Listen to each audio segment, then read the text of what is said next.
With the Housing Commission meeting on May 28, 2026, 5:30 p.m.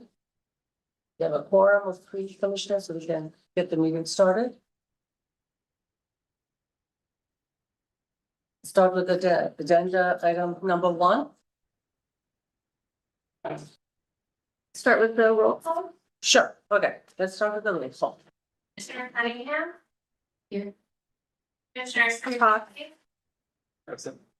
Commissioner Jindy. Vice Chair Joes. Here. Commissioner Ryan. Yes, yeah. For the record, Commissioner Sharif Coffey and Commissioner Jindy are absent. Okay, agenda item number 1 is approval of minutes from March 26, 2026. Any motion to approve the notes? I can move to approve the minutes. Any seconds? I second. Okay. So the minutes are approved? So we need Thank to you. vote. Okay, Commissioner Cunningham. I approved. Commissioner Sharif Coffey is absent. Commissioner Jindy is absent. Vice Chair Joes. I Commissioner Ryan. aye. Motion carries unanimously. Do we have any postponements? the postponement. Okay. Next would be oral communications. Do we have any We have no speakers, Chair. no speakers? Okay. Next item, old business. We have no. We don't have any, okay. Thanks. Okay, moving on to the new business. Let's see, agenda item number 2, we have the fiscal year 2026-27 Community Development Block Grant Draft Annual Action Plan. So the action is to approve the document. Yes, Madam Chair, we have a presentation support for you. Okay, Okay, great. Evelyn Mesa, Assistant Housing Coordinator, and our is approval of the annual action plan. Tonight, we're asking the Housing Commission to approve the fiscal year 2026-2027 CDBG annual action plan for the middle to HUD.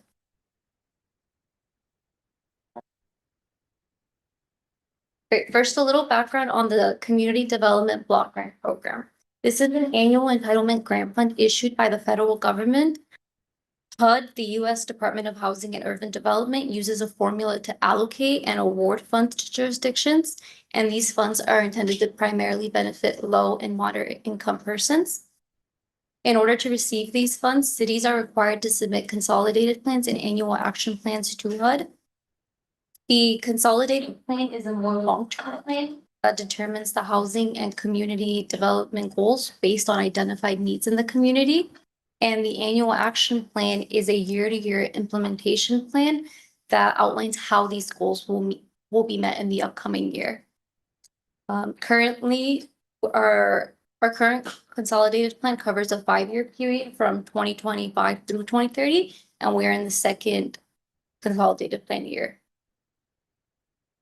Great, so the annual action plan includes the projects and activities that will be enacted in the upcoming fiscal year starting on July 1st.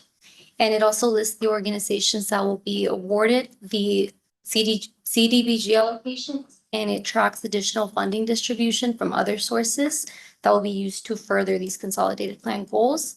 This is essentially formalizing the funding recommendations that were made by the Housing Commission and approved by the City Council back in April. Great, so this table, which I know is a little hard to see, but it is included in the annual action plan. It includes all of the consolidated plan goals along with the funding allocations. And as you can see, it covers all funding sources, not only CDBG. So it includes DMR Affordable Housing Fund, HSG, and county funding as well. And just for a little breakdown on each of these goals, our first one is homeowner rehabilitation. This includes making critical home repairs for lower income and disabled homeowners who wouldn't otherwise be able to make these repairs to their homes. Also provides repairs for accessible features for disabled and elderly homeowners who otherwise might not be able to stay in their homes. Next, we have affordable rental construction, which includes the construction of affordable rental housing units for extremely low and low income residents. The city is committing funding to one affordable housing project, which will produce 249 rental units. Our next goal is the community development goal, which will include facility upgrades to kitchens and bathrooms in low-income rental units at the Vista Village Affordable Housing Apartments. The Braille and Elderly Services Goal provides services to elderly and disabled residents. These supportive services may include activities geared to maximizing their social experience and the mental stimulation of elderly clients, and also improves and sustains their mental and physical function and their quality of life, as well as providing legal assistance. Next, we have services for low-income families and homeless populations. This goal includes providing supportive services, landlord-tenant counseling, dispute resolution services to low-income families and unhoused residents. And then finally, our planning and administration goal just covers overall administration for our CDBG program.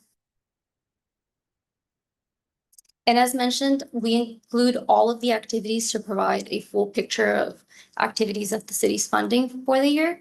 But the annual action plan is ultimately a HUD requirement, which means it's primarily focused on CDBG funding, how we allocate these funds, track them, and report on them.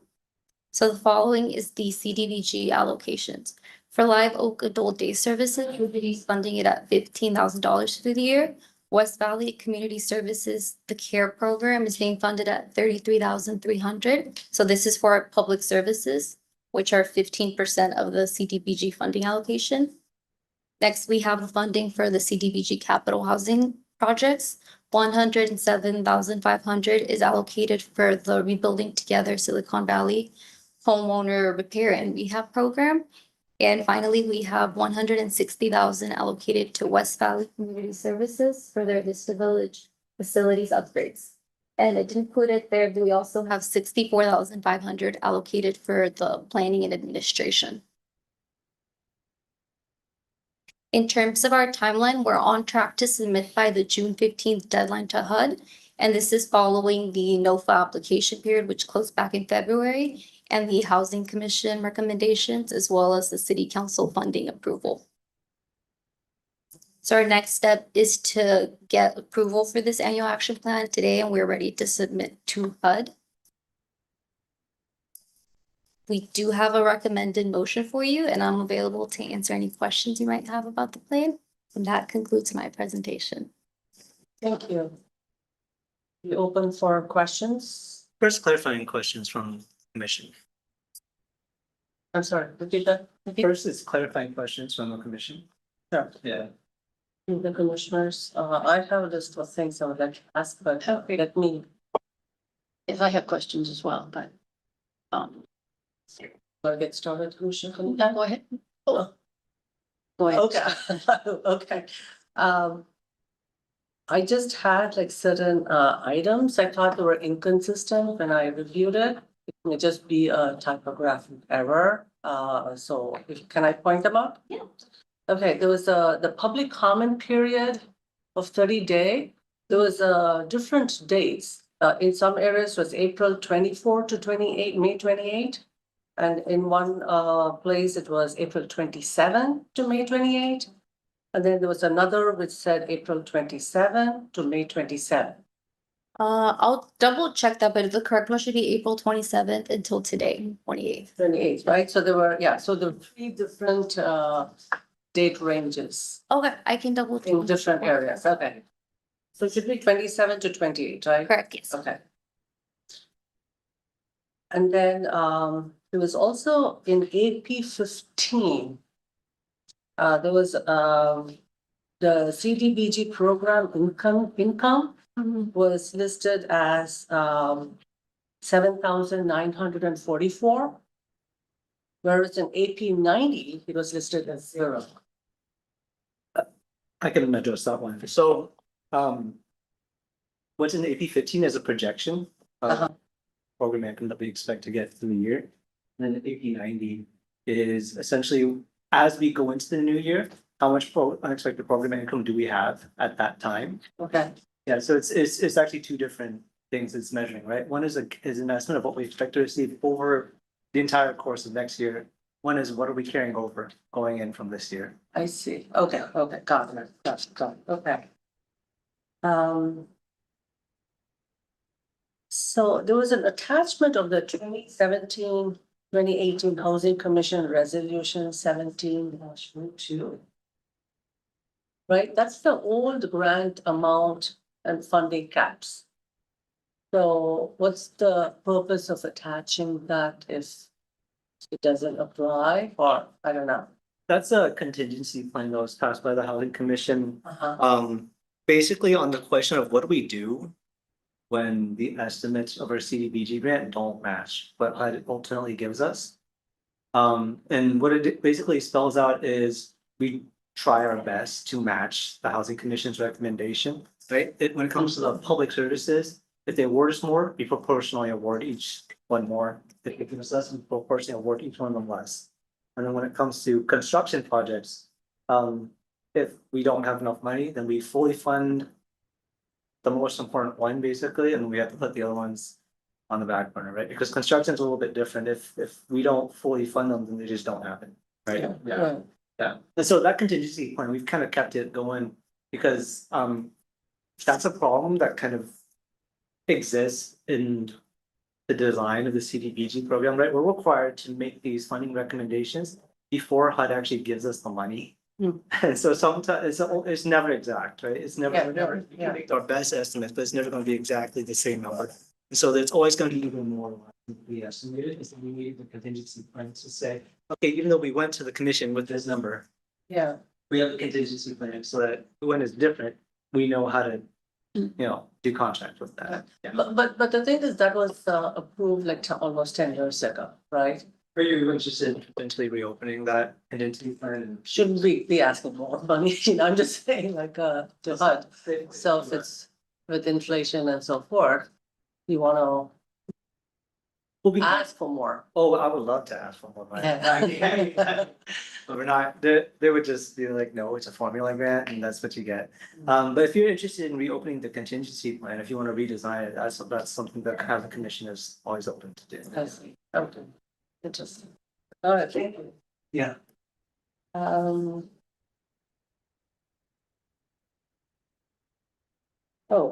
Show that AP 20.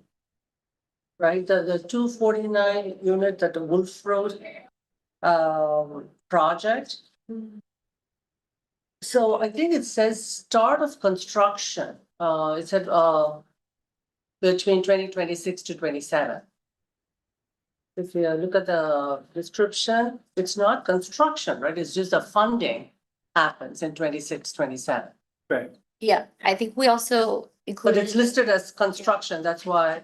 Oh, I see, okay. Yeah, I think we also noted that construction will take place through the consolidated plan period. Right, yeah. We can change that word. Yeah, so this is like the AP 20 item, line item 2. Yeah. It says, it says construction, that's why. Yeah, by that.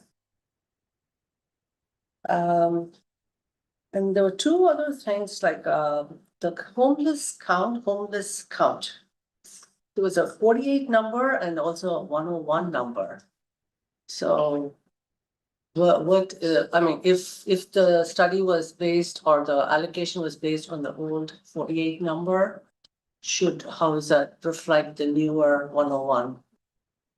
Fortunately, a formula grant does not take into account our bid count. It's really more of just us knowing what is the change in need that we're seeing year to year in homeless populations. So the 48 number is from I think the 2024 count, and 101 is the life count. So just Recent, yeah, 101 is a recent one, right? yeah. Sorry? The 101 is a recent count that they were talking, yeah. Just December of 2025, yeah.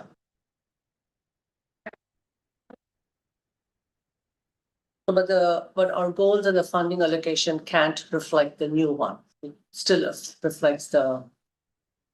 Yeah, recommended in the con plan design, which was done well, it was written in 2024, right, for the 25 year going onward. I mean, we have new data that we can address, right, in an action plan when we want to talk about implementing, right, and because, priorities change, right? Yeah, yeah. Year to year. But yeah, so anything that references the comp plan is gonna have the old number, and anything that you have landing numbers. Okay. Otherwise, my only thing is it's an amazing report. And it's very well written, and I think it also ties back to, it focuses on low income houses and the special needs population, so which is really critical, so. That's not a big much. We'll fix it. Thank you. Thank you, Chair. I do have a couple of questions. Page 14 and 19, table 2, talks about the housing trust, Silicon Valley, calling it a CDFI. Didn't know what was a CDFI, so I looked it all up and found out it's a community development finance. And that they provide funds, separately from, say, the banks and conventional guys. And they provide bridge capital. And my question is, how does Cupertino work with this particular organization to ensure that developers are aware of this particular funding? Yeah. We maintain relationships, right, with all these different like regional government and nonprofit organizations when it comes to this kind of housing kind of ecosystem, right? And they invite us for funding, like for our BMR program, for example. We also kind of direct them towards other available funds to try to maximize, the project success, right? So when, for example, Mary Avenue, right, applied to us for funding back in 2025, we also introduced them to the Housing Trust of Silicon Valley, right? And basically shared the performance of like, what can you guys also put into this project, right? Like, we're supporting this project. What can you guys also contribute? And they're contributing, right? I think about $3 million to the mayor. Wow. Yeah. Oh, I wasn't aware of that, and I don't know if any of the other housing commissioners were aware of that or even how that whole system works. I had heard on a number of occasions that ELI housing specifically is a layer cake, but I only know a couple of the layers. So apparently I've discovered this new one, and I appreciate your describing it for me. I'm very pleased that we have had Mary Avenue for that, as well as I think is coming forward. It does sound like for any developer to get the interest of a CDFI loan or bridge gap, that they have to have already achieved some success with they can't just come in with an application and say, here, Housing Trust Silicon Valley. They have to have already come to a city to get something. And so I don't know what that something is. Is something like in the case of Mary Avenue, they did get land as well as funding. I don't know if land is always necessary or if just funding from the city would be necessary. Well, they wanna basically bridge the gap on shovel-ready projects, right? They don't wanna just fund a dream and then potentially all of them goes nowhere. So, Okay. yeah, typically when the housing trust gets involved, they've already got a proposal, a pro forma, they've got a plan, right? And they've even got like a budget made up and they just say like, oh, we need this much to bridge the gap. And then that is where housing trust will really come in. Okay. Yeah. I do have a follow-on question, if you don't. Go ahead. With that, because we have a housing element which has any number of sites available for developers to decide to have an application to come in. So I guess a big question is it only nonprofit developers that usually get into this mix, or does a regular developer, what I mean, Yeah. I think you know what I mean, because we have we have had several applicants approved to build townhomes with below market rate purchase. Yeah. But we haven't had any for the apartment type units that, and they have all said that they don't have funding available to them. So what, are those, developers not, able to apply to, I mean, they've got something, right? They've got the land and they've got the plan and, It's almost always gonna be a nonprofit developer, right? Housing trusts and the city, BMR fund, right? We're both really interested in finding those 100% affordable projects, right? oh, Not just like an inclusionary market rate project that is contractually obliged, right, to provide a certain percentage of their units as affordable. And really, it's the 100% affordable projects that even need the support in the first place, right? And well, I would have thought so before all Yeah. of these applicants said they couldn't get any funding except for townhomes, that they could only get, funding. I mean, they couldn't get it for any apartment kinds of units. That's my question is, yeah, at what point does the, CDFI start saying, oh, my goodness, I guess it's not just, the, other kind, the nonprofits who need help. Mhm. Actually, it sounds like everybody needs help if they want to, build anything other than townhomes at the market rate. sure. And that just might be a gap in like the financial lending structure, right? Where you've got CDFIs to help low income affordable housing. Yeah, And you've got your conventional bank lenders that can help, with your market rate developments, but you want to see a return on investment. So right. they want to go for townhomes and things like that can turn a profit really quickly. And then maybe there's something Yeah. in the middle that doesn't exist yet, right? That can Yeah. maybe help Help just with that. just more rental housing in general boosting. Yeah, I don't know if that exists. Yeah, but that's a good question to be asking. Yeah. okay, Yeah. okay, thank you for saying it was a good question to be asking, because I kept thinking, what am I missing? Yeah, Where in here am I not understanding, what all these townhome applicants are saying? Because it's all the same. And yet they're all businessmen and women. And anyway, thank you for that answer. It was very helpful, and I hope it helped everyone else understand it as well. I did have another question, but if you had something to ask, you wanted to? I Ask you a have a question? very simple. Okay, why Yeah. don't you go ahead? So on page 43, we talk about what's expected, for funding about $322,000. We also refer to 50,000 unexpended funds. When the need is so great, why do we carry a surplus over here?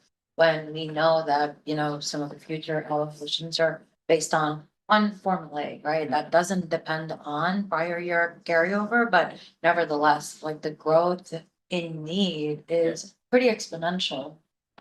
Especially when we refer back to, 50 versus 101 or 48 versus 101 unhoused residents. So why do we carry that over? the carryover is the result of actually a construction project finishing under budget. So the fire alarm project is nearing completion and they were able to do it somehow without expending all the money we awarded them. So we are expecting some of that money to basically become unencumbered once that project completes. And so that's why we are including that as carryover to be reawarded out for another project. Follow-up question. Yeah. So does that count against the formulaic future allocation? No. Yeah. We just need to make sure we spend it in time. There's these timeliness shutdown requirements that HUD gives us, but it doesn't make us receivable in the future. Yeah. I have one more question. Sure. So the formulaic assessment, can you help me understand that a little bit better? Yeah, it's based on two things. Number one, what is your city's population size? And then of that population size, how much of it is low income? Okay, so if you're a big city with a really big low income population, you will get a massive CDBG award, right? Big cities in general will get bigger awards more than small cities, and then rich cities will get less than poor cities. And have we tracked it, like pretty stable or have we? Pretty much around the 300,000 number over the years that I've seen. That doesn't sound like a number for the growth in unhoused residents. No, they don't, because their formula does not account for growth in the house residents. There's actually a different federal grant that does that. It's called ESG, And that's managed by the county, actually.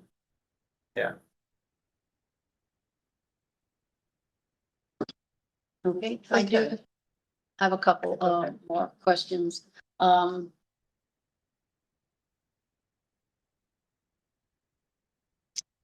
Okay, I had, this one is a simple one, and then I'll go back to the one, it's a more.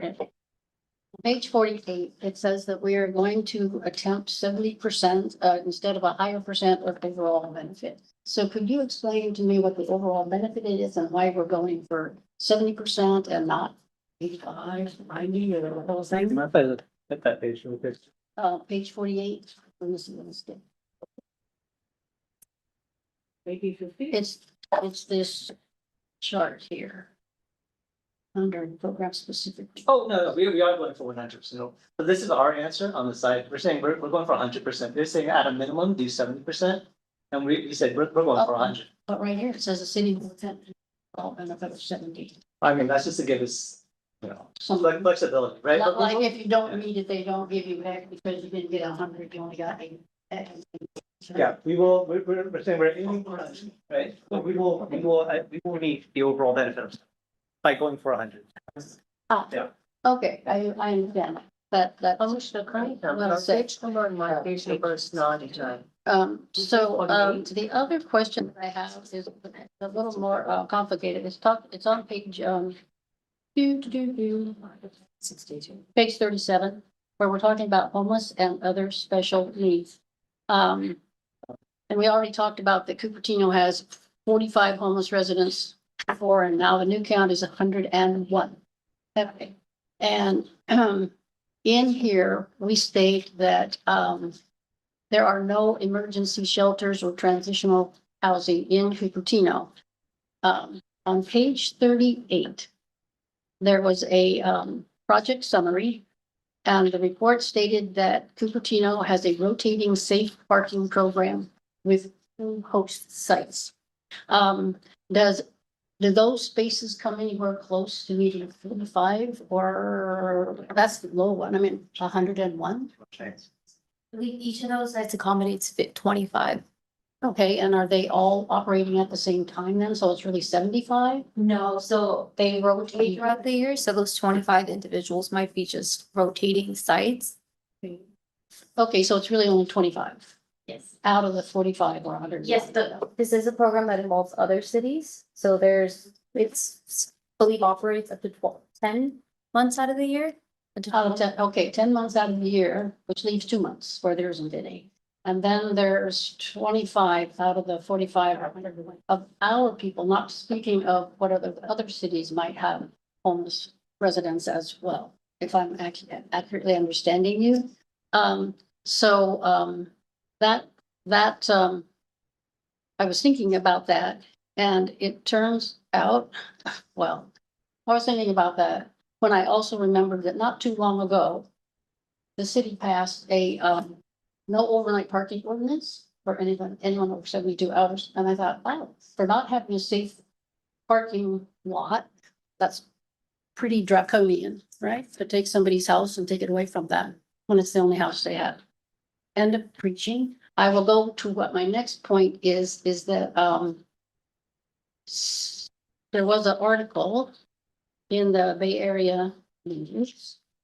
And it talks about the fact that our supervisor, oh, is that the right one? No. Our supervisor, Margaret Bobby Vega, convened a meeting in April. And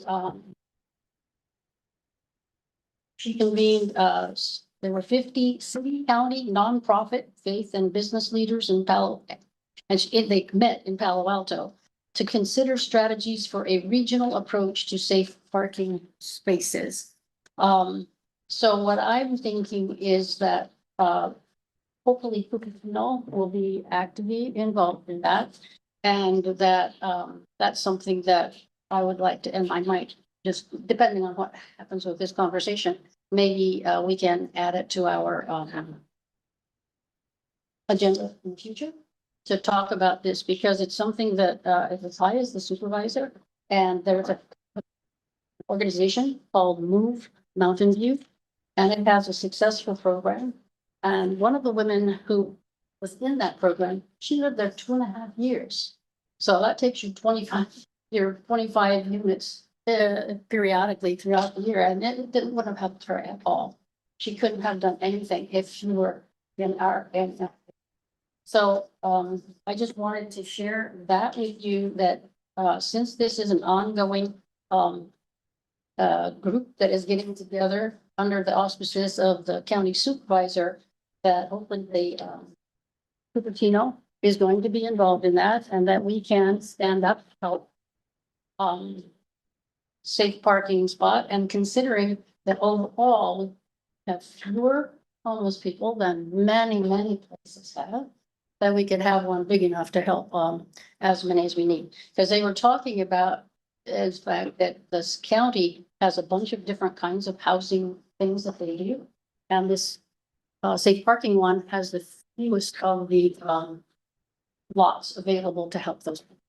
And, so the idea is this isn't like a goal, like everybody gets it, but it's a strategy to help people who are, need that help now. And then as you're getting them better housing, apartment, like that later on. So I wanted to bring that up and just say that, I hope we can strengthen our existing one. I think our existing one should definitely be kept. I mean, people that are using it are needing that help and they're using that help. And I want that to stay there. It's just, I would like to, I hope that that's stronger.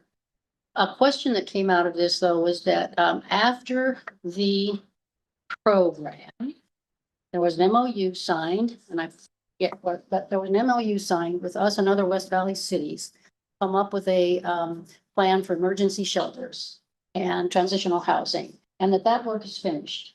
And that was in here as well, not but, and it said period, it says there are gonna be more action taken after that, and I didn't know, because it didn't say, whether Cupertino was going to be involved in that next step of taking further actions to work on that. We produced a council informational memo Uh-huh. on the results of that study in March, I believe. And if the city council wants to agendize further action, if they want to join the implementation plan, that'll be at their discretion. Okay, is that something that we might then, as the housing commission, even recommend?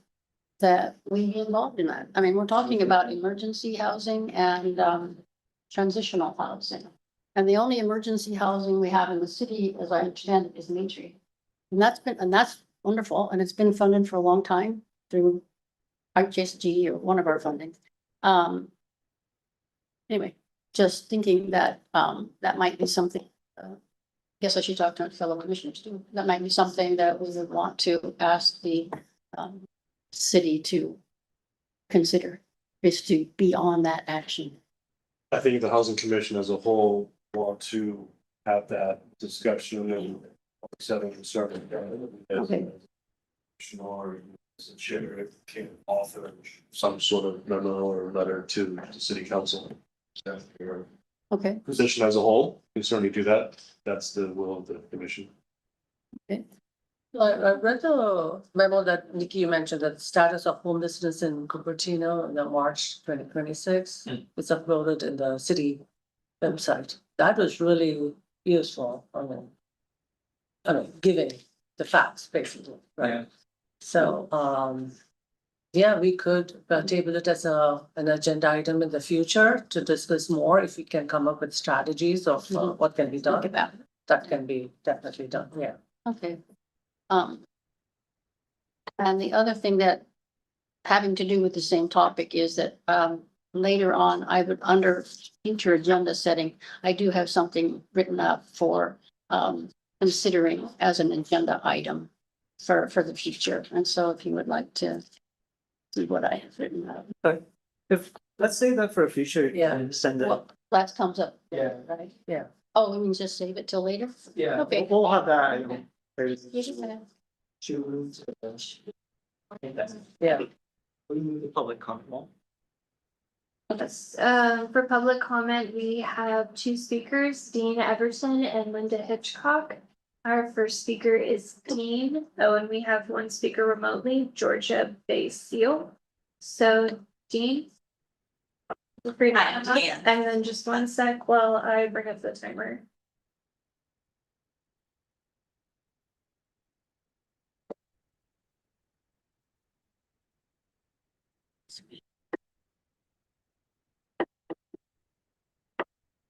Okay, go ahead. Wonderful, thank you. I'm Deanne Everton with Rebuilding Together Silicon Valley. And I wanted to just take an opportunity to thank you all for your support of the work that we've done over the years with Cupertino residents to help keep them affordably housed and to invest in our affordable housing stock that we do have. It's said that the most affordable home is the one that you live in, emphasizing the benefits of a secure place to build equity and live without housing insecurity. It's also proven that home preservation is the best and most affordable housing option for many low-income households, costing about 26 times more to build a new affordable housing unit than it is to repair an existing one. The work we do is a relatively low investment to restore homes to safe and healthy living environments so that people can raise their families there, age in place, grow old and hopefully thrive in place, and to be able to keep that hard-earned wealth asset in their family for generations to come. The repairs that we make are not cosmetic. They are vital repairs that help restore significant pieces of the home, like replacing a roof that is failing, or unsafe plumbing and electrical systems, or installing modifications like grab bars, ramps, or a wheelchair lift. But even more important than the types and number of repairs that we do are the long-term impacts. 80% of our clients report less financial stress. 75% said their mental health. 65% felt more included in their neighborhood, with 75% expressing an increased pride in their home. And 36% said their health improved after the repairs that we did. So again, I want to thank you for believing in the work that we do, repairing one Cupertino home at a time, and we look forward to our continuing partnership. Okay, our next speaker is Linda Hitchcock. Hi, I'm Linda Hitchcock. I am with Live Oak Adult Day Services. I'm the ambassador of clients and partnerships, and I am here representing our executive director, Izumi Yasukawa, who had to go to Japan kind of quickly. So I'm just going to read this, and heartfelt from me also. I represent Adult Day Services. We have been a trusted provider for older adults in Santa Clara County for 4 decades. And I'm here to express our sincere appreciation and to request continued support. The older adults we serve are among the Cupertino's most valuable. Our participants are seniors with dementia who want to remain in their homes and stay connected to their community, but who cannot do so without daily support. Our organization provides the support, structured programming, socialization is embedded in all of our programming, health monitoring, and respite for family caregivers who would otherwise face impossible choices between work and care. CDBG recognizes people like our organization. It explicitly prioritizes housing stability, supportive services, and investments that benefit extremely low and moderate income households. For our participants, housing stability and daily care are inseparable. The results speak for themselves. Last program year, CDBG funds helped Live Oak serve 42 families in Cupertino. There are individuals who were able to stay safely in their homes and families who had a lifeline. That may sound like a modest number, but I can tell you that for each of those people and their families, this program providing 6 hours a day respite was everything. Commissioners, this funding matters beyond what it directly provides. When a city like Cupertino invests in our organization like CDBG, it sends a signal to the broader philanthropic community. Your vote of confidence serves as a powerful endorsement. It allows us to approach funders, foundations, individual donors, and other funders with credibility. It tells them that Live Oak has been vetted, trusted, and deemed worthy of public investment. That in turn unlocks additional dollars that stretch every public dollar further. City support catalyzes our funding. We also want to say thank you. Thank you to the city of Cupertino's ongoing partnership for the consultative process that shaped this plan and for your commitment to Cupertino's most valuable residents. Live Oak is proud to be part of this community of care. Thank you. Linda, our next speaker is Georgia Basile. Welcome, Georgia. Good evening. Georgia Basile, Directing Attorney of Senior Adults Legal Assistance, or SALA, as you know us. We provide free legal services to Cupertino residents 60 or older, targeting clients that are low income or at risk of abuse or loss of independence. We provide our services locally at appointments at Cupertino Senior Center and by phone for clients that cannot leave their homes or with emergencies. We are a current human service grantee, and we thank you. Your funding supports expanded availability of our services to Cupertino seniors. We are mentioned in the 2026-27 action plan under elderly services, so I'd like to share with you what we do.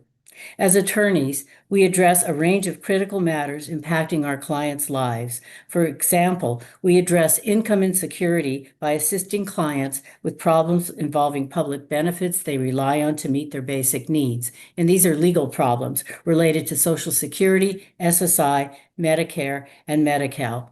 We address housing instability by assisting clients worried about eviction, clients needing reasonable accommodations in their housing, or clients whose housing is otherwise in jeopardy.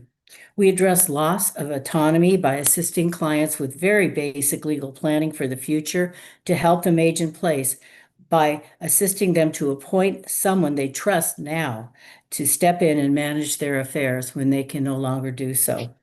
And we address elder abuse and domestic violence by assisting clients that are victims of abuse, usually by someone living in their homes or someone they know. We cannot charge fees for our services or accept fee-generating cases under the Older Americans Act. The primary way we support our services is through grants like your Human Services Grant, and we very much appreciate that. Your funding has helped us provide the highest level of service possible to Cupertino residents this year, and we thank you so much for that support. Thank you, Georgia. Our next speaker is Carol Kahn.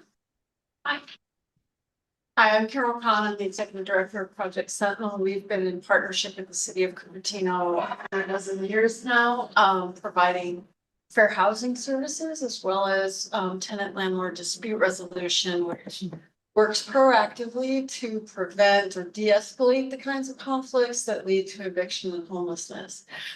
We're especially grateful to the city of Cupertino this year. We do have plans for additional outreach and workshops, thanks to the bump and increase in funding that has been recommended.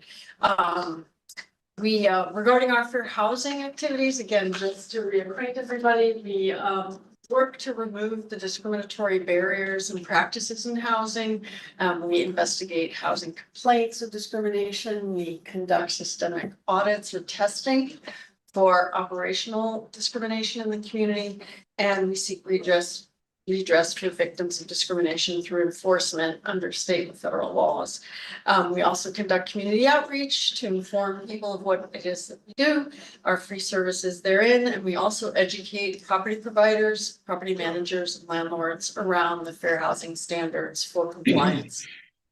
Our program supports, as I said, the de-escalation of housing conflicts, to do whatever we can to stabilize that housing and prevent displacement or eviction. Again, we are privileged to be in partnership with the city of Cupertino, and we thank you for, again, the recommendations to serve another year. We look forward to doing that every day. Thank you. Thank you. We have no remaining speakers in person and no hands raised on the Zoom chair. Questions? I have one comment. There was the public comment period of 30 days. It said there's no comments received. Surprised. So was there adequate outreach? Did the public even know, or We did publish notices in the newspaper. We published physical copies at City Hall and at the library. We have an outreach list of service providers and regional organizations that we maintain that we sent it out to. And we sent multiple reminders about the meeting. Right, It could be that, this is essentially kind of rubber stamping the decision that the Housing Commission made on March and then the City Council reaffirmed, right? So a lot of people have gotten their comments out already in the first two meetings. I say, Yeah, that tends to happen. so this is not unusual No, for the fund. no, Okay. but sometimes we still get more comments anyways, right? All right, do we have should we ask for a motion for approval? I can move approval of. Yeah, the action Approval plan. of the report, okay. We have a second? A second. Okay. Commissioner Cunningham, I, Commissioner Sripathi is absent, Commissioner Jindy is absent, Vice Chair Jones, Chair Ryan, Aye. motion carries unanimously.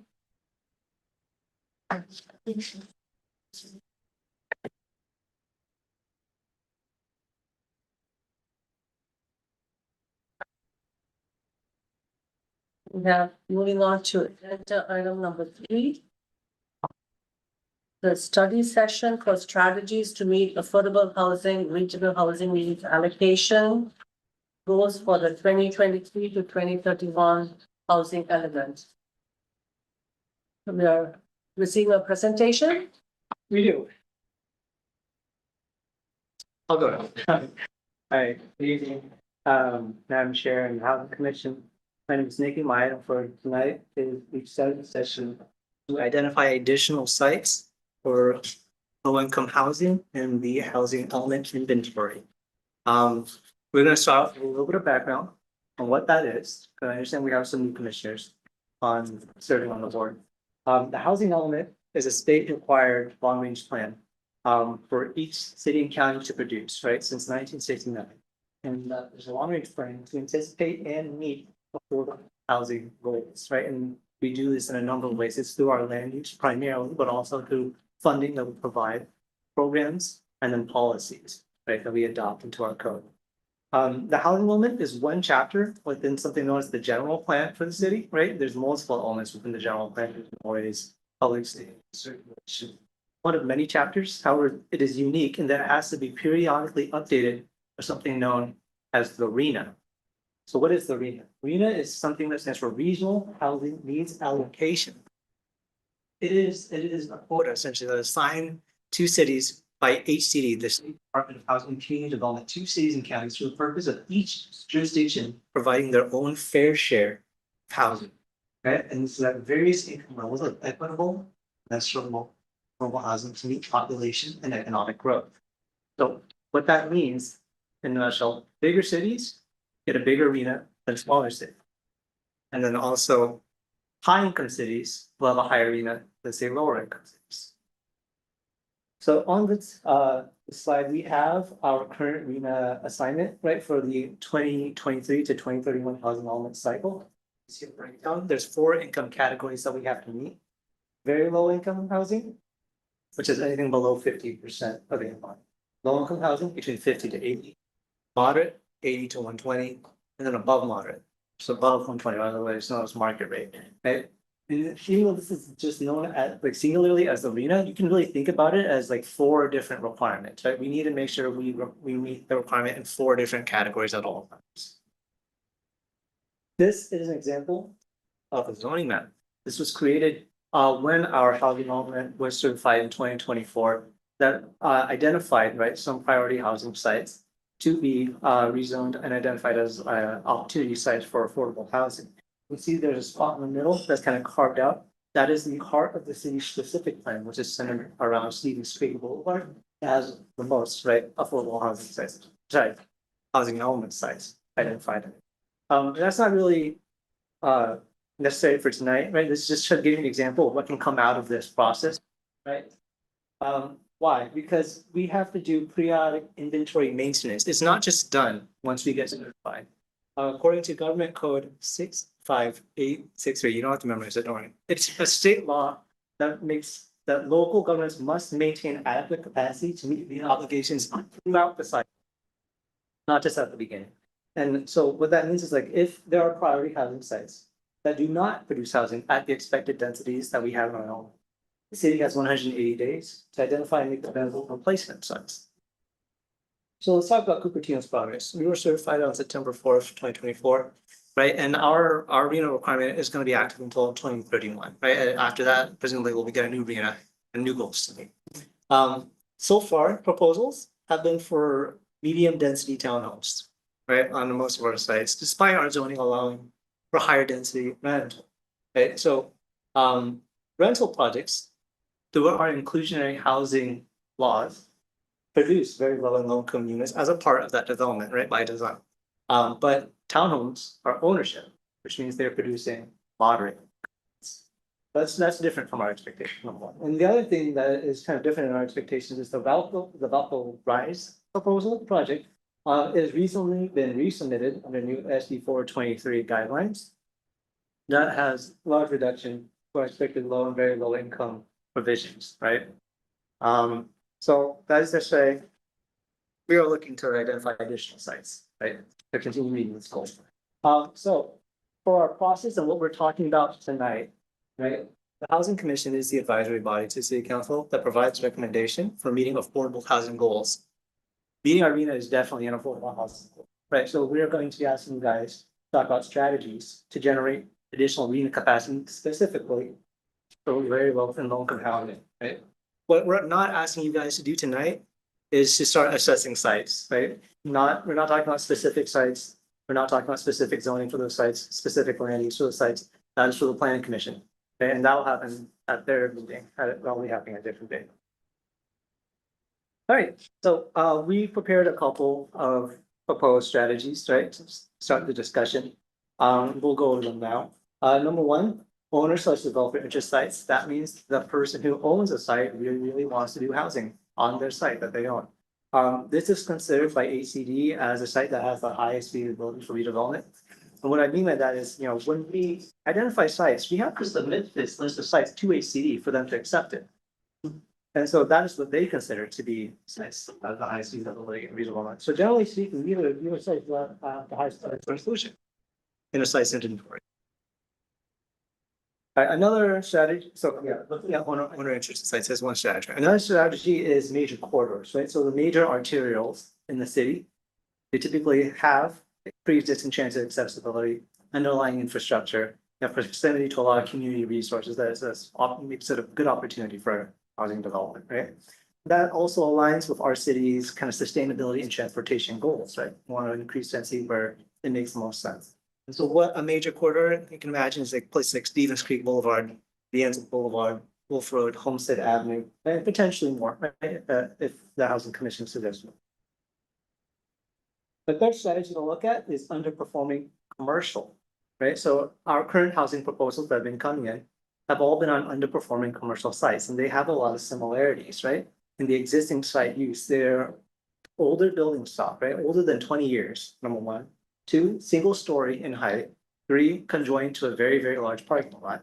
And these are all Class C commercial buildings that are just kind of ripe for redevelopment. So looking at this strategy is really considering, high economic feasibility for redevelopment. This last item we want to add is not necessarily a strategy for finding new sites, but it's just something to consider that we might want to recommend, right?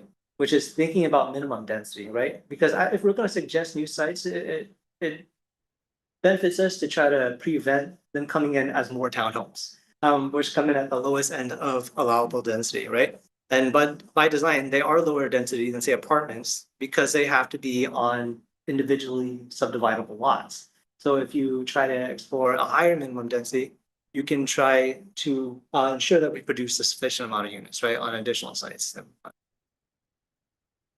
And finally, other strategies, right? This is a study session. The Housing Commission is encouraged to suggest other strategies, which may have not been provided by staff tonight.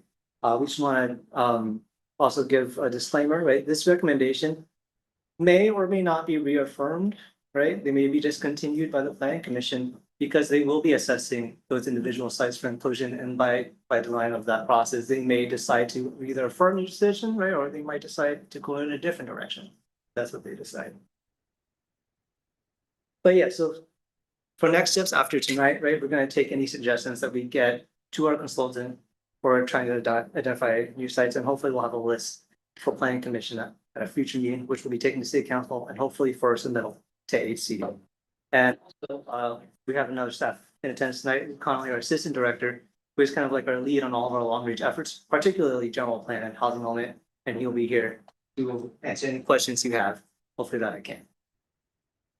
So we'd like to open it now to the commission. Clarifying questions. Some clarifying questions. I have you talked about like the number of units being reduced, like especially at Rice, have to be submitted. The initial plans, right? Because you're resubmitting under a different SB. So and this is all state mandated, right? So, but the state is the one that's mandating more housing.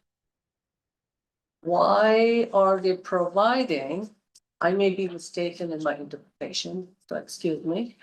I feel like the state is mandating more housing, but they're also providing loopholes for developers to reduce that density. Right? It seems like I don't know. There's nothing consistent about housing laws at all. So the goals that the state wants and the ways that they try to reach them don't align too often. Mhm. And the one common denominator is they're trying to promote housing development. But you're right, when you look at the RENA number was over 4 times greater than the last housing site. And we upzoned almost the capacity for 5,900 units. So we overshot it by 27, 28. But yeah, one of the things when Nikki touched on, we had a few factors, is you had a number of developers when our housing, before our housing element was certified, they submitted applications to lock in a lower density under SB 330, which they can do. So that freezes the regulations at that point in time. So we had a number of the half dozen or so sites that have been approved came in lower than what was allowed. Mm. And they've all been town. So the density is typically 17 to 21, 22 units per acre, nothing higher than that. Then even when we had the sites that did develop in the density range, which for townhomes was 20 to 35, they're all right around 20. So no one's pushing much beyond that, so we're not getting 35. And of the housing element sites, so there's 58 of them. About 70%, 40 of them were a minimum 50 per acre or greater, from 50 to 80. We're not getting any development in that range. We only have one application that's for high density that hasn't been approved yet. And that's actually coming in well over 100 per acre. So I think the one thing we know is there's this dead zone. There's about 20 per acre. And then if you're going to get a project that's higher than that, it's much higher than that. So that's kind of where state and the arena, and this is not unique to Cupertino, it puts you in a very difficult situation to try to hit their numbers. One other thing, I think when you look at the chart, a little over 57% of the units were affordable, either very low, low, or moderate. Your BMR requirements, as Nikki had said earlier, are either 15% for rental or 20% for owner occupied. So part of the reason Cupertino's gotten to where we're looking for additional housing sites, one, even though we had a big buffer when we approved our housing element, in the low and moderate income categories, the buffer was pretty low. We're way over at market rate. We have like a buffer of 1,000. Yeah. So we knew we were close. Second thing is we've gotten a lot of housing applications. So we're doing great with that. We have a lot of applications on file and we've approved a lot. But each time you approve a project, you essentially lose capacity over what your housing element estimated. So if your housing element's assuming higher proportions of low or moderate income, and you can only require 15 or 20%, almost by approving housing, hurt yourself. Because the housing element is, it's an estimate exercise, you're looking ahead, so. That's, in HCD's eyes, the more density you have, they presume that's gonna be more affordable. That's sometimes true, sometimes not. But that's how we sort of got where we are. If you didn't have any applications come in, you'd have this thing frozen in time and it would look great. But that's why we're already in a position where we're having to look at more sites. And in Cupertino's situation, like most other Bay Area cities, that if you're not looking at higher density sites along the corridor, you're gonna keep looking for more sites. Because small projects or projects that aren't very dense don't really help the city with how large the numbers are these days. We're talking thousands of units, so. Things like ADUs help because we get credit for them, but they can only make so much of a difference with the numbers we're talking about, so. The strategies really aren't any different than what we looked at when we did the housing element a couple of years ago. We tried to focus along Stevens Creek, De Anza, corridors like that where you could get greater density. And I think the other thing we've seen is where we have had projects in neighborhoods that are even coming in at townhome densities, there's even more opposition. You don't really have the resources there, so they're further away from places you might want to go, jobs, stores, things like that. But they are even more difficult to get through the approval process because middle of a single family neighborhood, a 3-story townhome looks like really intense development. Along Stevens Creek Boulevard, less so. So not much has really changed in our strategy. I think we just found out more what we already know, that mid-low densities not really helping us meet our agreement. Okay, but now that in the city website, this was uploaded earlier in the month, I believe. This is the the new landscape housing law in California. It was uploaded like just a couple of weeks back.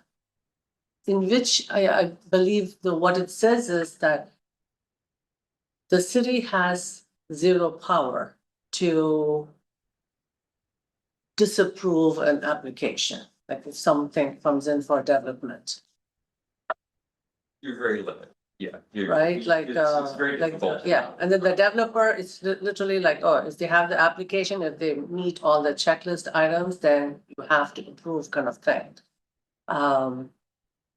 But again, how do you? Then there's no input from the community, which probably, I guess, many people will say no to having high rise, near the neighborhood. It's gonna be harder. So I guess the only places that you see are Stevens Creek and the corridor, right? Beyond that, there doesn't seem to be anything else in Cupertino. One thought I was thinking, schools that were closing, elementary schools, I think 3 closed in the past or a couple of years back. What's happening to those sites? Or are we able to, do something with those? Got at least one where you've got a fairly successful private school. Well- On site, that seems to be one of those ongoing demands is. Even though school enrollment is declining throughout the county. Because of no people. People are not here, but Have a shift from public to private. yeah, But I don't know, in terms of housing sites, we don't have any on school property. And I think a lot of it you have. That same issue if it's in the middle of a single family neighborhood.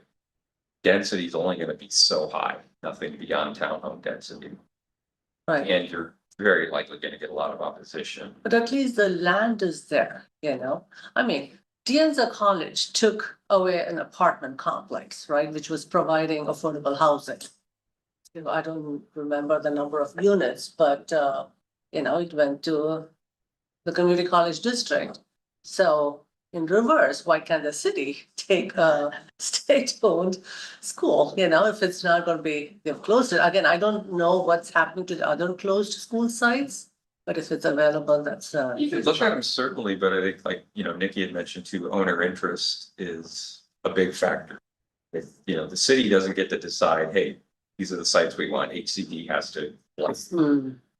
So if a school district, I think, were to come forward and want to do like a surplus land process and follow that process. That could certainly happen. I mean, you can, They're autonomous from the city anyway. yeah, I mean, the city could sell it to the school district, hey, this is for your teachers or people who work in the district, right? Rather than saying it's housing, you know, just say this is for district teachers, because we know like Rice is doing, right, having units for district employees and teachers. Well, for, but yes. Yeah, well, Right. site is- County development, but I think the challenge here is that the school district owns the land and the design process, ownership process through the state, so the state really doesn't have an authority in that process. We can make suggestions, certainly, Yeah, but it's up to the school district how they want to utilize it, makes sense. of course, yeah. Yeah, if they wanted to serve the land, they absolutely could do it. Maybe that could be a strategy that they're suggesting, right? Allowing the zoning for like flexible use for educational uses, also be for housing. Yeah, I mean, you'd have to rezone if Yeah. it's converting from a public school to a residential, whatever density be, so, yeah. But as a suggested strategy, I think that's what you're getting at. Like, So you said like one of the closed schools is occupied by private school, right? Like you're talking about Correct. tessellations and That's like not, what I was thinking. who gets, I mean, what, they're paying like a lease money to who? To this? School district. School districts. School district still owns the land, right, they're a tenant. I see. So the money goes to the state typically. I mean, the district, right? Goes to school districts. Yeah. School district. Could I ask a question? Before we get further into more suggestions like that, which are very, very good part of the whole deal, but one of the things I was noticing in the new applicants were that the homes, although considered new young families, yeah, they're big houses, 2,000 square feet or more. And so one part of the question, I don't actually need an answer right now, but so how does that become the 10 units that are moderate income? How do those be affordable to those folks? But anyway, a separate question. Don't need an answer. Because what I'm leading to is that all of them have come in with that 2,000 or something square feet homes that are supposed to be, for young people coming in. And when we came in, 1,600, 1,500, 1,300, those were that. And even those weren't the smallest homes, that were available to young families coming in.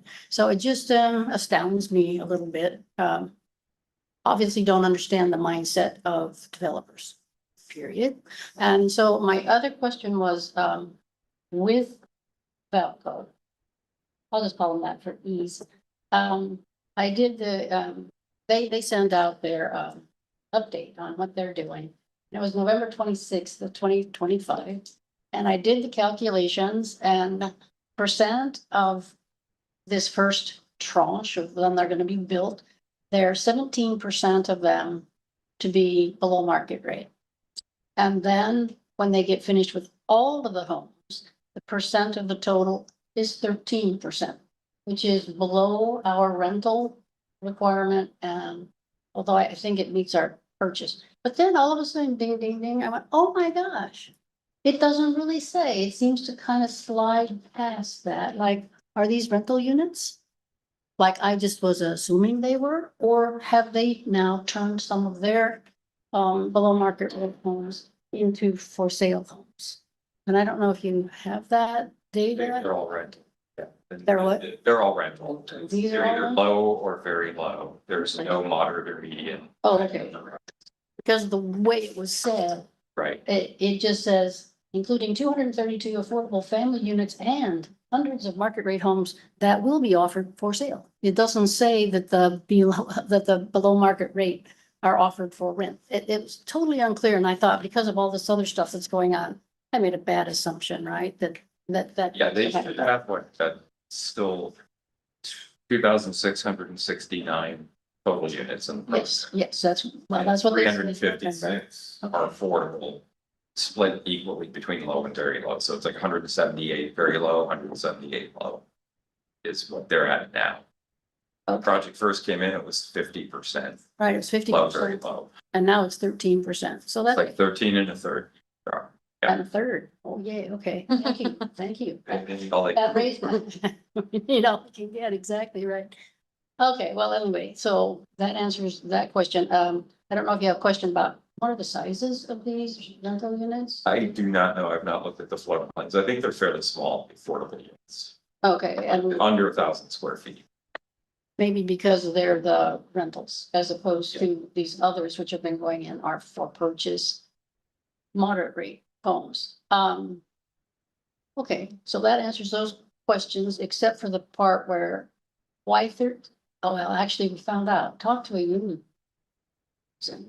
Said, oh my gosh, what's this deal with the 13% and how can they get away with that and all? And he said, like what you had said to us earlier was, those laws don't all, do that thing. And they, at least she, the local folks, they're just interested in housing. Period. And I was so disappointed. I did not know that EMB only cared about housing and not cared about below market rate housing. But that might be then she said, well, maybe the California union works on that. Okay.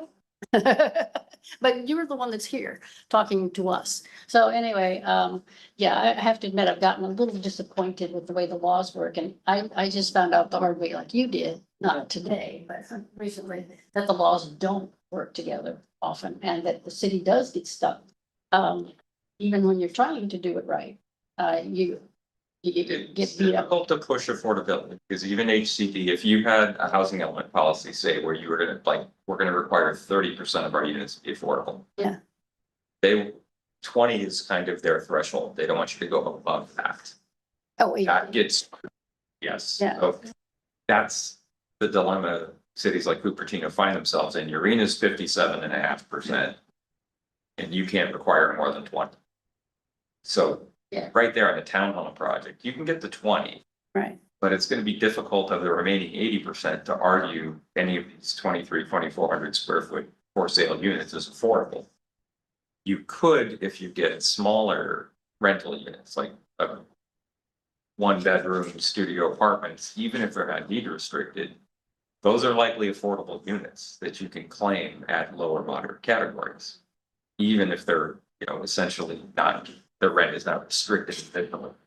Because by design, what they're actually renting for could be affordable. It's just so far, this city, we have not been getting projects like that. So the townhomes, you're not gonna get more than 20% affordability on it. Also, Yeah. the state ACD is also looking at units when we're creating these units or we're having this discussion, but also looking at how realistic is it to build those units that the city suggests. Right, so for example, if you were to provide a strategy to buy a certain number of units or ratio to district sites, that may not be accepted because the likelihood of that is very uncertain. So that's something we have to consider as well. Okay, I understand, and I'm sorry, I'll stop and then let you go. Like on these townhomes where they have the for purchase and they're theoretically moderate income, why are they so big? Why would is that required that they be as big as the market rate if they're trying to make something that's more affordable? I'm not sure how that kicks in with them being so big. How is it that they are actually for moderate rate income people? So, the price of a VMAR home is calculated based on the unit, On the bedroom count the With- bedroom count, within that unit. So Yeah. let's say it's like a 3-bedroom, so we'll assume that it's a family of 3 or 4 people. yeah, And then you take the average income of someone in that income bracket, so a 3-person family, the moderate income bracket. And you can create basically an assumed kind of annual income Mhm. with that size divided by 12. To get your monthly payments, so divide by 30 to get to an affordable monthly payment.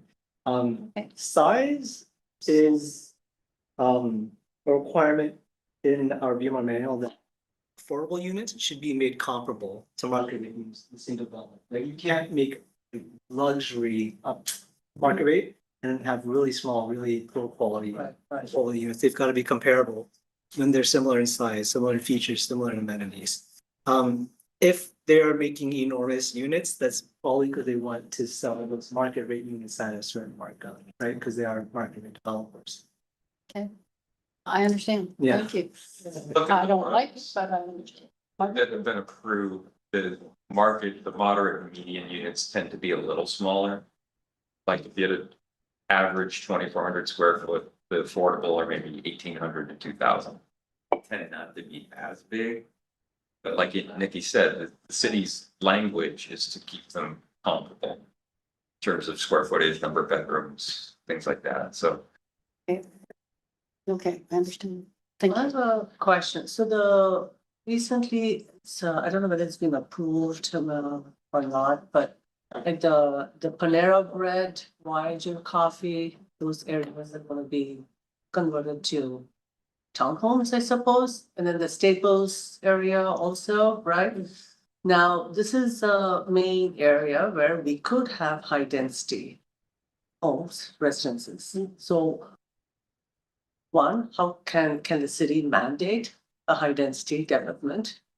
Number two, can we add more rental? Because that rental units tend to be more lower income for low income families compared to ownership, right?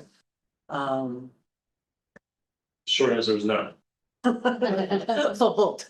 You can upzone more, but the two sites you're talking about. Yeah. The Fontana's Restaurant. Right, right.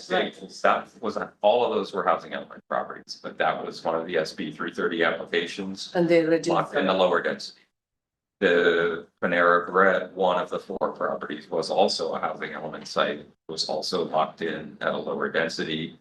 Now that one's even more interesting because about 2/3 of the units, a little under, are essentially single family homes with very little space between them.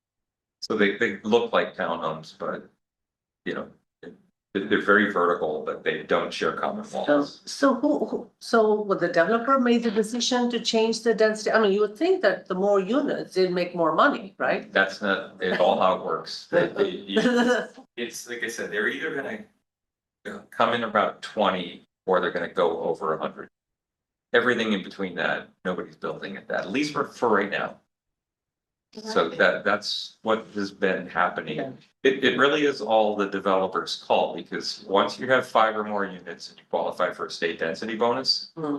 how you design your project is up to you, and the city really has almost no ability to alter the design. Like floor area, building height setbacks, Yeah. all of those things are, if you look through all the projects we've approved, they're all waived uniformly. So I agree with you, I came up doing this thinking the more density, the more money you make. Yeah. And that's not the way it is. Can I ask a question about, I thought the term SB 330 was only attached to some of the applicants, you know, they came in before our housing element was approved and all that. Are we almost finished with those, or does it like not make any difference because the same rules that you're talking about apply any of the new ones too? But it won't matter that they're SB 330 or not. SB 330 is in effect all the time, so it's the Housing Crisis Act. What it means is you Oh. file a preliminary application, which is very brief. You essentially meet a city's checklist and you lock in what you have at this point in time. But if you were to do that now on a housing element site, it wouldn't matter because those sites have been upzoned. Yes. Okay. But what we did go through last time is the housing element was getting close to certified. That's where people locked in the lower density because they wanted to build. But SB 330 is still in effect. And we still have some applicants that are using that particular, It's not making a difference now. it's not No. making a difference now. The ones that locked that in, I think have all gone through the approval process. But we still like, our density range is 20 to 35. You're only ever gonna get around 20. No one's going to 30, 35. So this is why Yeah. if you're not getting that target range 50 or more, our highest density is 65 to 80. Like you need to hit that range in order to get somebody to build high density to really make a difference with the numbers we're talking about. So you mentioned in the beginning, like, there's a number of units that's approved in, under the housing element, right? And we have to keep track of that and make sure if it goes down in one of the sites, it needs to be made up somewhere else, Well, right? We can't really lose that number. We need to, what is the, what holds us to that number? Because if the city can meet it, state's take is the city needs to meet it, right, but which is why you end up looking for more Yeah. sites, so. And you can't transfer, like I said, we have a big buffer in market rate units. We're never gonna worry about that, but you can't say, well, we have a big buffer there, we're gonna transfer that into the low and moderate income. Each income category is essentially its own region. right, right. And I look back when we went through the housing element, that's something I think is like, you probably should discuss it that way. Yeah. It's like by income category, they're treated as entirely separate things. And like Cupertino has no problem meeting market rates production. Of course. That's easy. Yeah. It's just the other categories. I think other cities have that same issue with. How do you tell us over 50% of our housing has to be affordable in some category? But we can never require anything close to that. The only way you get there is you have to have smaller, more affordable by design units get built. So the city does have one high density project for Cupertino on a housing element site. It's coming in over 130 units per acre. But that's not approved, but that's because it's rental. And it's 2/3 of it is one bedroom or studio units. So a project like that is not only gonna get you a lot of units, but it's gonna get you a lot of affordable units. That's just really rare. It's the only one we have to file. The ADUs count in this? If every new unit counts, so like we get credit, if somebody builds a project on a non-housing element site, we get credit for it. Okay, But in That's what- terms of tracking what we've committed to through the housing element, only housing element sites are what we're talking about here. They're their own category. I was gonna ask you, because the minimum density sounds like a great strategy. And I guess what question about it is, how does that's okay, like we can do that and then the new developers need to go with that once it's approved? Or is there gonna be some more of that, other, well, we didn't have that in place until here? That could happen again. But Once you identify sites, if somebody was interested in a site and we were going to upzone it considerably. Yeah. They could file an application before it's rezoned. Happening going. Oh, okay, so that being said, I also then was wondering about, is there a way to maybe advertise to, the affordable housing developers that, hey, we would really like you to come here and build some housing, because they're willing apparently not to go for, the highest thing. But how does that work? I mean, because we know we have Eden Housing for the teacher and we had Charities Housing for this other one. And I know there are, I don't know if there's enough of them, but there's a number of companies that are nonprofit that build homes. How do we get them here interested in our? We talked to everybody when we went through the housing element. I mean, I started here. Almost 3 years on that. Yeah. We met nonprofits, market rate developers, everybody. If the problem is who gets the site, who acquires the site. Because they control it. So, yeah, of the 58 properties, only 2 were 100% affordable. Area Avenue, which the city owned, that was entirely low. And the teacher housing site just north of Valpo. It's also, that's the county back. That's county, right? So the other 56 are pretty much whoever is going to develop them. So can we provide more incentives to developers? I mean, like, you're funding, you're giving funds to all the nonprofit organizations. I mean, it feels like a bad thing to do, but can you say, hey, developer, we'll give you this incentive of a percentage or whatever.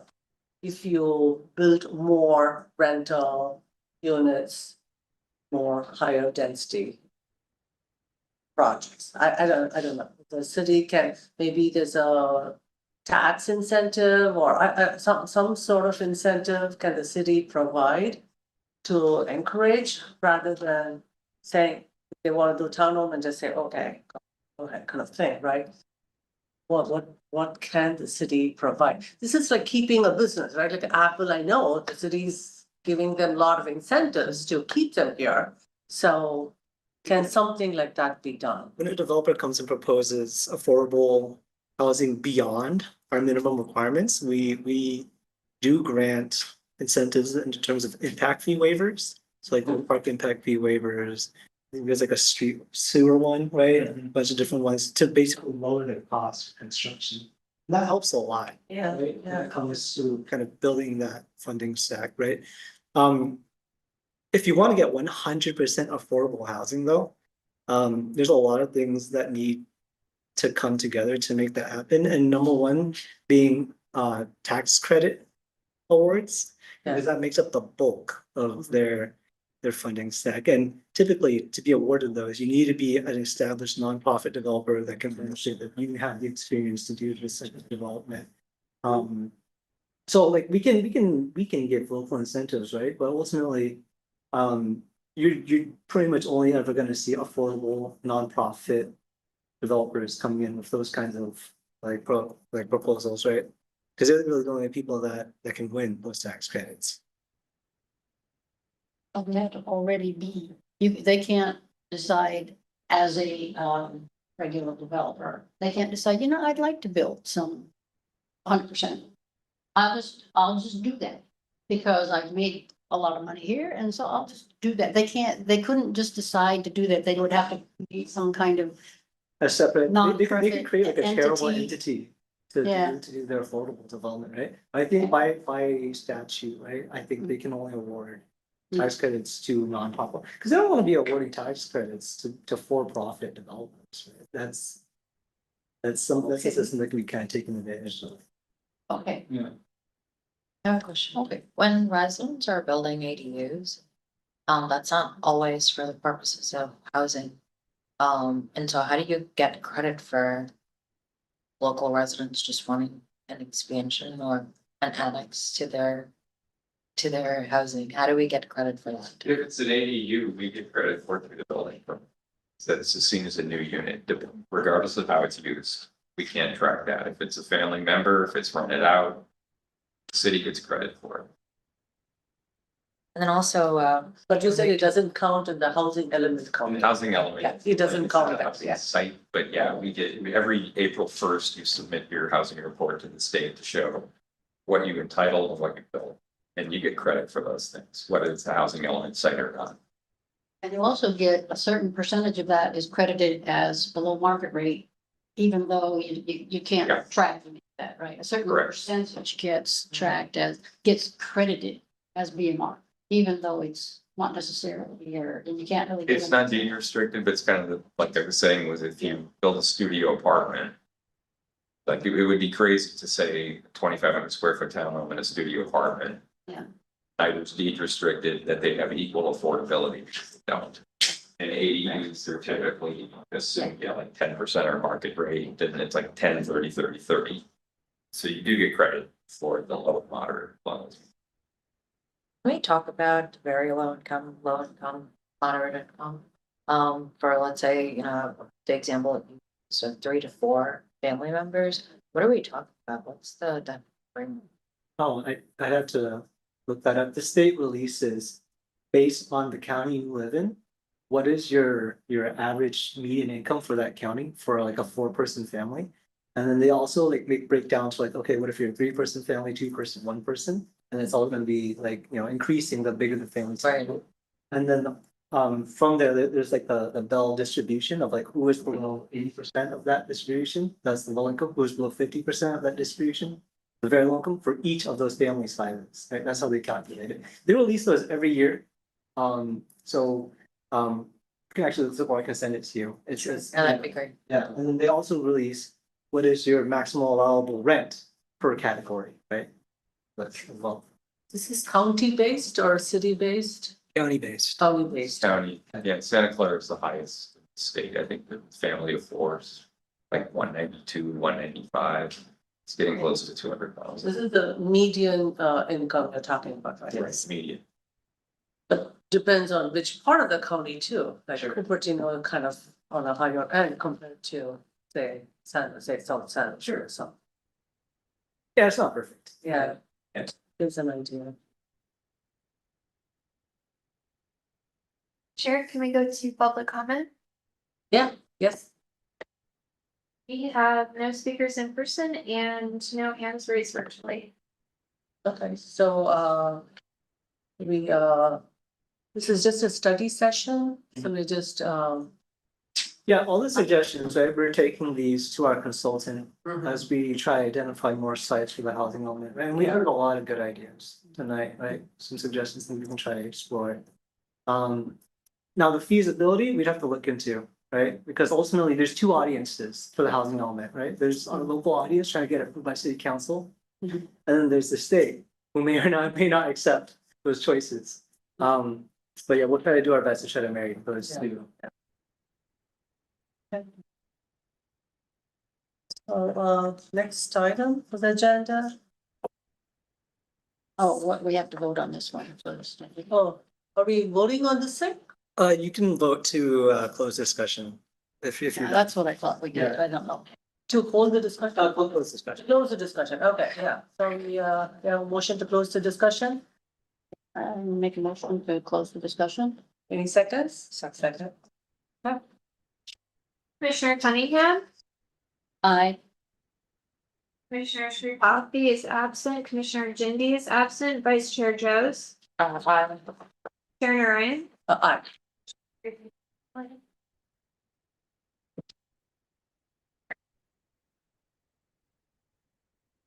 Okay, the next item on the agenda, and commission reports. I have one that, attended the mayor's meeting for the commissioners update last week. It was really interesting. I'm attending as a chair for the first time and with the new mayor. So gotta say that, our new mayor is very energetic with a lot of ideas and, I love her new initiative. She has a new initiative called, Move More with Mayor Moore. So, so that's her new initiative. She has all these activities planned and the upcoming in the next month is yoga and Bollywood in the park. So she's very excited about getting people moved and I think we did like a bike to work event last month or last week. Anyway, and then the main thing that I wanted to share was she emphasized that there is this informational memos in the city website, which after hearing that, I went and looked up. That's like tons of valuable information up there, which I think is very useful for all the commissioners to keep up to date on and encourage residents to read that up, just to know that what's happening in the city. So, which is really interesting. Well, question about that, maybe one of you knows, is that something you can sign up to have sent to you, just like you have other things signed that you go in and sign up and you get? Information memo. They might have a little bit of that, I'm not sure, we have to start calls. Well, I mean, I can certainly. Like once something myself, is But that'd be uploaded. great, because then you could sign up for it and be sent to you, and then you're gonna have to go in each time. Yeah. So if that were possible, that would be. Yeah, so the three memo that I found really useful for our commission is the housing element no net loss law requirements that was uploaded. See, It was called housing element no net loss law Oh, yes, requirements. Yeah. That was uploaded Jan of 2026. And then the March 2026 memo was status of homelessness in Cupertino. And then the third one was a May 15th memo, the new landscape of housing law in California. So I think these are really good memos for us to be aware of and read up on. And then she was continuing her monthly chat series with the mayor. And she provided updates on the Wolf Road and I-280 improvement that's happening. So those were the main things. And of course, the other commissions gave updates on each of their commissions. I guess we can just go to their meeting minutes and read. There's a lot of information to just quickly give. But the planning commission is where I heard about the townhome development on Bandley Drive and then that Voyager and Panera Bread places to be replaced. The other important thing, the Public Safety Commission, they talked about an app called Genesis, GENASYS app to download on your phones, because this is like an address-based emergency notification. So it will, for example, if you're in a particular area, so if there's an emergency for that area, you get the notification. Compared to the alert SCC, which is a county-based. So she talked about the two emergency notification systems. And the Technology Commission is working to develop strategies to reduce AI generated scams and frauds, which is common. So that was the mayor's meeting. And last month, Commissioner Cunningham and myself attended the homelessness strategy workshop. Oh, sure. We Held by both the did. county. So it was, I thought it was really eye-opening for us, because there were nonprofit organizations and city officials and people with lived experience who came and attended. We talked about, the whole workshop was in like 4 focus areas: how to prevent and then how to help them. So it was really eye-opening. Took it all the. It was excellent. Part of it electronic. Did you attend? Okay, yeah, so it's a really nice workshop, so. Thank you for letting us aware of that. Oh, yeah, of course, yeah. Yeah, that is very nice, yeah. Yeah. Really good to. Okay, so we have, the next item is future agenda setting. Did you want this, Yeah. staff reports? We have some. Okay, Yeah, one of these, last month, the city council approved an update to their commissioner's handbook. So Oh, we yeah. just printed out some copies. Oh, yeah. to share with you all. Are there any new changes? I know I can't really. A lot of it's the same. Oh. There's, I'm probably interested in that they added a new section that all commissions will now have an alternate non-voting member added. Oh, Yeah. Oh, that's the new, I Kind of gets automatically upgraded whenever there's a vacancy, right? To try to like limit the amount of time when there's difficulty, right? Finding a, so you guys might be getting a 6th time soon, I guess. Could be cool. so that'll be in the next, when we have the next round of selection. That'll be when the city clerk has the capacity to do recruitments for every single commission, I think. Okay. Yeah. So that's, you said non-voting alternate member. Yeah, they kind of like get automatically upgraded once there's a vacancy, right? So like they can view them to like stay at one, and then once there's a vacancy, they kind of get. Yes, more than. Yeah. Okay, they would be, that way they would be more knowledgeable. coming in. Yeah. Okay, that sounds very interesting. Thank you for us. Then I have one announcement. So back in December, we met on study items to kind of include for further things when it comes to anti-displacement and tenant protections. So we talked with city manager's office about how we can basically build this into our work plan. And procedurally, we think the way that we want to proceed with this is that I can basically draft some kind of like letter or memo. Asking the council to basically add, we had 3 items that were policy items, right? One was eviction protection, right? Rent stabilization, and one was kind of like deposit fee regulations. So adding those for study into like the city work plan for like maybe like the next 3 years. Right, so kind of gives the time to really look at each one individually. And of course, bring it to you guys, right, for your blessing and then take it to city council. So that might look like basically me drafting a letter and having maybe the chair, right, sign it and send it to city council to request it to be added to the city work plan. But yeah, so that's an update on that. Yeah, okay. Yeah. Would you, I'm sorry, I didn't hear everything you said about what that letter is about. It's the tenant protection item that we studied in December. So we're going to be asking the chair to sign a letter to send to city council, basically asking that be added into our city work plan. Oh, into the city. The work, Okay, thank you. I missed that part. Okay. Memorialized for the next, say, like 3 years of work. Yeah. So we're gonna be looking at each one of these Excellent. individually and studying them for proposals. Yeah. Great idea. Okay. okay. Before we go on to the future agenda, if we, I don't, what's that? So if we have come up with any other new strategies for housing element, we can just email to you. Absolutely. Oh, anything on this? Anything else that we Yeah. can come up with, any ideas? Yes, it's fine. Let's not. Yeah, yeah. Okay, future agenda setting. Do we wanna add? Yeah, because I was wanting to add a future agenda item. And so I can discuss, well, we don't discuss, it, we just say what it is. But I had talked about it. This is for during the the course of- shelter locations, right? Pardon? You're talking about the parking lot? Safety parking, Safety yeah, parking. safety, because the idea came from the.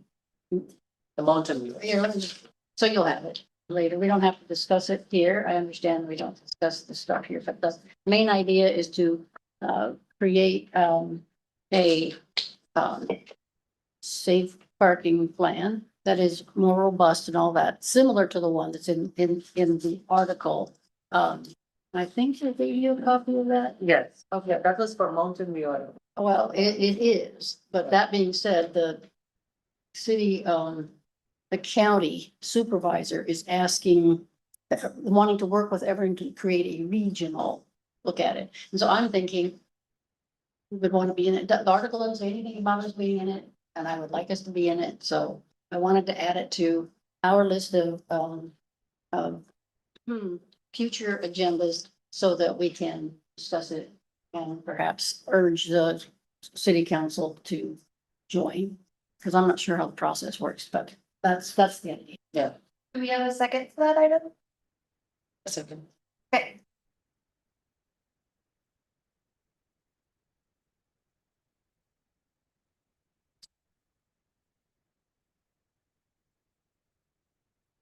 I think we also wanted to have a study session for the BMR manual, right? So, We will have, we scheduled a special meeting with you guys for August. Thursday. oh, that was the one that you sent. That's right. And that will be to study the housing mitigation manual, what it does, what it requires. And I think there was a request just on like, what's been the BMR inclusionary housing that's produced that we can find it. So warn you guys, the trail runs cold at around 2007-ish. After that, the files are all like in paper and like in various. I don't know, it's hard to find records from older than that. So we can basically go back to 2007. Yeah, For what? for historical housing production. Yeah. Oh, Yeah. historical housing production. Okay. Because the purpose of understanding that below market rate manual, I was kind of surprised that after being on this commission for 7 years, I didn't know anything about the for purchase piece of BMR Yeah. because we hadn't ever had any talked about it. It was just never part of our, so anyway, I've had to come up to speed pretty fast and I was thinking for coming up to speed pretty fast on everything anyway, it might be useful to go over with people that might be more acquainted. Will we have somebody to come and give that presentation kind of thing for this study session, or what would be the format of that? So the study session, just to explain with the BMR housing mitigation manual in August, is gonna be me. In step. No, when the item for exploring updating our fee schedule, our BMR fee schedule, which is a part of the housing mitigation manual. Mhm. For that, we'll probably have a consultant there with us who kind of does these kind of financial analysis for. When you say fee schedule, not talking about the 20% and the, No, what are we talking about for the fee schedule? let's save that for August. Yeah, that's basically gonna be the whole topic of like, what are the fees we collect for? It Oh. basically informs what goes into the BMR fund, right? It's how we. Yeah. That, Yeah, got it. Yeah. Okay, thank you. no problem. Are there any other items that need to be added? Are we ready to adjourn the meeting? Okay, 7:14, adjourn the meeting. A call, a motion, adjourn the meeting.